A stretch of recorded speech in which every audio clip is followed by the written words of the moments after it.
question I have to answer is how my service as a school counselor changed from COVID times to non-COVID times. So I'll start with COVID times. During that period, it was very uncertain for everyone, very stressful for everyone.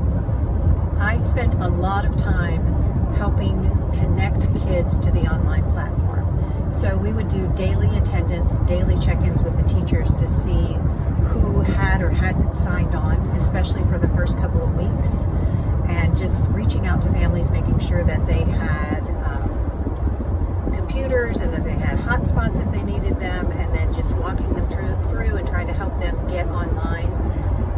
After that, we spent a lot of time connecting those kids who weren't getting online. So we had maybe a handful of kids where we were doing attendance kind of interventions with the social worker, and I turned my lessons into optional activities for kids on the online platform. I used a platform called Nearpod so that everyone had lessons that they could access, but really on their own time, because it seemed that the teachers were overwhelmed and they didn't really want to have something that was formally scheduled.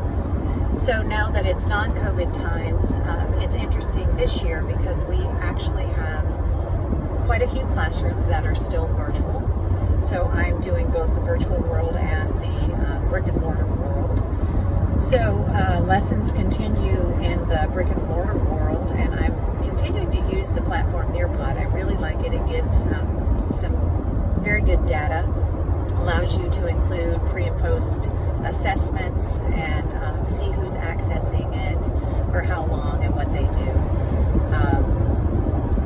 Have been working on a plan to start small groups. That's been a real challenge this year because of the need to have students 6 feet apart and the space that's available in the school.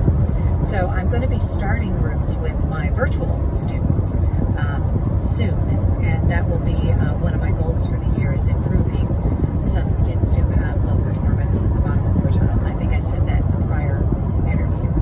So that's pretty much my response. In a non-COVID time, school counseling for me looks very much like the national model, doing some problem solving, looking at data, working with students and teachers and families, and just really getting a program out there to address student needs.